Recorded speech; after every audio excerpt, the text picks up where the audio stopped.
Okay, so we've made an assignment in class to talk about how to calculate descriptive statistics and make some plots in Jamovi. And I'm putting this up on YouTube so that in coming semesters, if you want to refresh your memory on how you did all of this, you can easily take a look at it. So let's get started. So here's the assignment that we have. And the first thing to do is to download the file example.csv on the computer. And then we're going to look at the following individual distributions that I generated for you to take a look at in terms of their shapes. So to download that, we're going to go into the syllabus under Basic Descriptive Statistics and do distribution examples.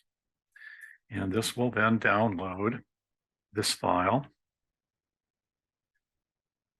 by clicking the download button.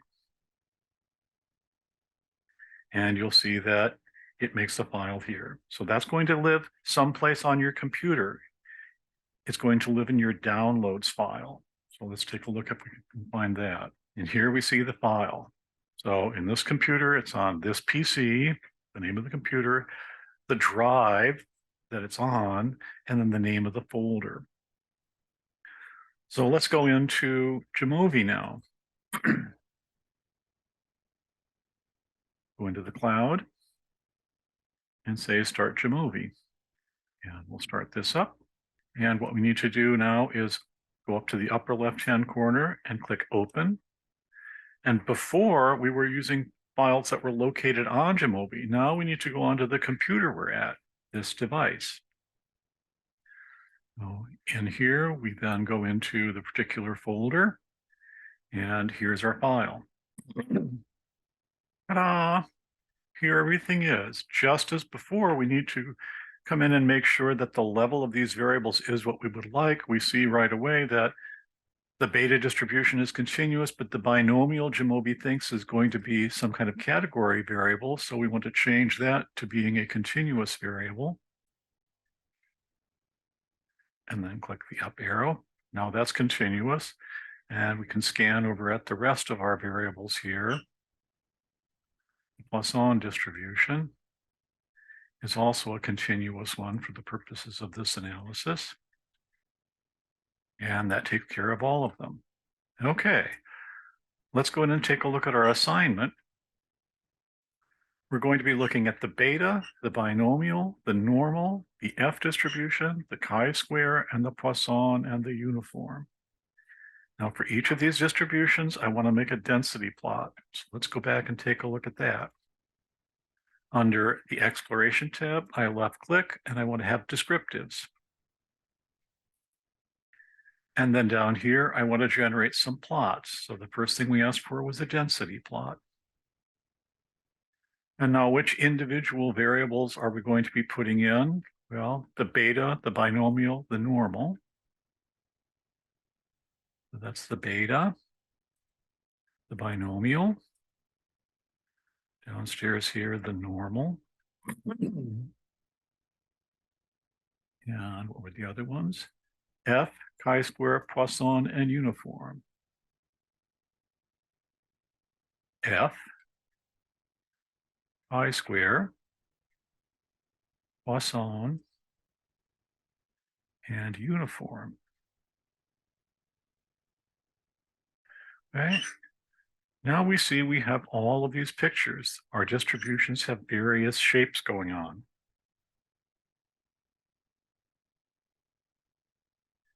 That was step one.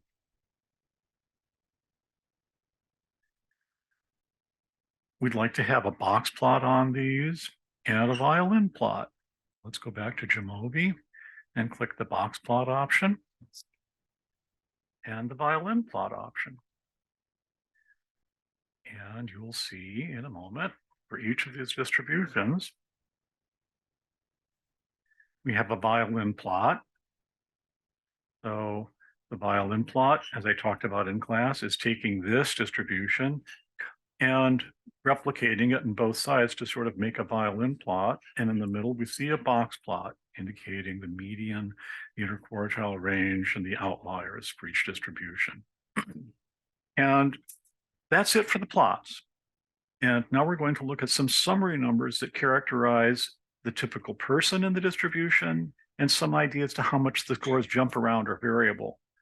And we're also interested in knowing if I were to do my study again, how much would the mean jump around just based on chance variation? So what we want to do is to calculate the mean, the median, and the mode. Coming back into this, we're now going to click on the statistics option. And I would like the mean and the median and the mode. And we'll see that that starts appearing upstairs here at the top of our descriptives. The 25th, 50th, and 75th percentiles. Well, that's clicking this option. And note the 50th percentile is just another name for the median. That's why those numbers are matching. The skewness and the kurtosis. Here's the skewness. Well, let's talk a little bit about that. This is saying the beta distribution is negatively skewed. We see a minus 1.14. That means that the tail of the distribution is over here on the left-hand side. If it were positively skewed, I think I've got one down here that's positively skewed. The F distribution is positively skewed. The tail lies on the right-hand side. So the skewness of the F distribution is a positive number. And the kurtosis speaks to how peaked, how pointy the distribution is. And we see that I did not include the normal distribution on this. Sorry, I forgot that.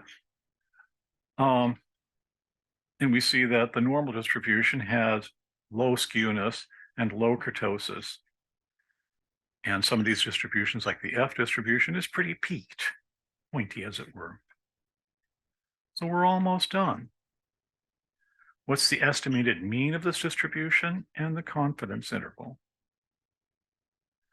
Well, we want the confidence interval on the mean, and we might want to know what the standard deviation of that mean, the standard error, might look like if I were to redo this again. So inside of here, we see the mean and the 95% confidence interval on that, and the standard error, that is another word for the standard deviation that would result if I were to do my study over and over again and calculate the standard deviation about how much that mean is jumping around.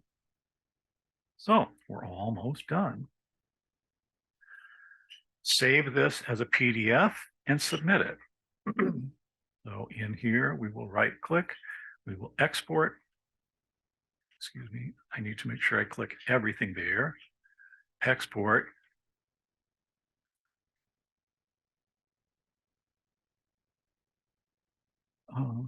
Let's call it summary statistics.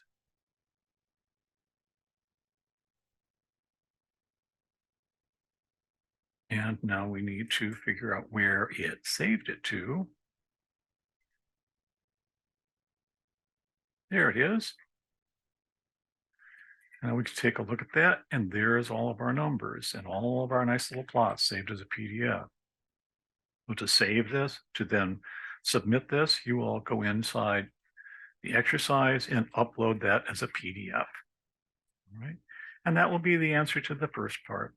Okay, so now let's take a look at our second assignment, which has you answer some questions about this.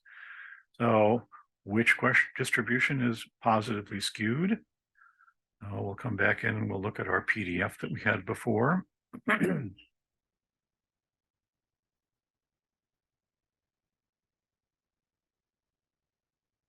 This distribution is negatively skewed, the beta. The binomial doesn't look like it has much of a tail at all. And the F distribution is positively skewed, as we talked about before. The chi-square also looks positively skewed, as does the Poisson. The uniform, not so much. The normal distribution is a nice little symmetric distribution. Which distribution is most leptokurtic? Which distribution is most platykurtic? Probably the laziest way to do that question is to come up here and look at this table. So here's our kurtosis, and here's our skewness numbers. So the distribution that is the most peaked is the F distribution at 2.35. The flattest distribution, well, that looks like the uniform distribution. It's kind of just a rectangle at negative 1.17. And the estimated mean for each distribution has a 95% confidence interval. Well, we can pull that right off of our numbers here. Here's our mean and the upper and lower bounds for each of these distributions.